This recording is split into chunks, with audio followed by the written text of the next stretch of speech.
আমার ওই আধখাচরা ব্লগে আবার তোমাদের স্বাগত। আমরা এখন শ্যুট করতে করতে এই চাপকল সাইডে এসে বসেছি, আমি আর ও হচ্ছে আমার হিরো, যেরকম কি এর আগেও দেখেছো জানো। তো যাই যা শ্যুট হচ্ছে তোমরা তো দেখতে পাবেই, তবে লোকেশনটা খুব সুন্দর। এখন বাজে 2:30, আর ব্রেকফাস্ট করে বেরিয়েছি, তারপর থেকে এখনো শ্যুট কমপ্লিট করতে পারিনি, কারণ এত ক্রাউড তোমরা দেখতে পাবে সব কিছু। কি আর বলবো, কিছু বলতে চাও? আমি ঘেমে আমার অবস্থা খারাপ, আমার গেছে একদম মাথা ব্যথা। আগে আমরা ভাবতাম যখন শ্যুট দেখতাম ऐसे कर लेंगे ऐसे, अब कैसा लग रहा है? সাউন্ড আসছে তো, এগুলো হচ্ছে অডিয়েন্সকে হাঁটানো।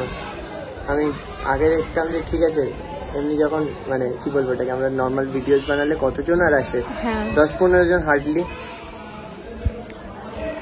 10-15 জন মানে প্রচুর লোক, প্রচুর, মানে পুরো একটা গ্রামের লোক চলে এসছে। মানে গ্রামে যে কজন, একটা গ্রাম তো মানে কিছু হলে তো একসাথে সবাই চলে আসে দেখতে, একসাথে পুরো এসছে, মানে কি বলবো পুরো গ্রাম হয়েছে থেকে 50-100 জনের মতো লোক আছে এখানে, মানে বাচ্চা থেকে যখন একটা শুট প্রপার হয়ে যাচ্ছে কেউ না কেউ চলে আসছে, আবার এটাকে রিটেক করতে হচ্ছে, লাইক আমরা টায়ার্ড, আর ভাল লাগছে না, কিন্তু মজা আসছে, ভালো লাগছে। লোকের ভালোবাসা পেতে ভালো লাগে কার না, তবে কোন জায়গাটা গিয়ে খারাপ হয়ে যাচ্ছে, লাইক শ্যুটটা কমপ্লিট বাট একটুখানির জন্য লাইক কেউ চলে এসছে বা কিছুর জন্য, তখন ও ঠিক আছে চলো দেখতে থাকো।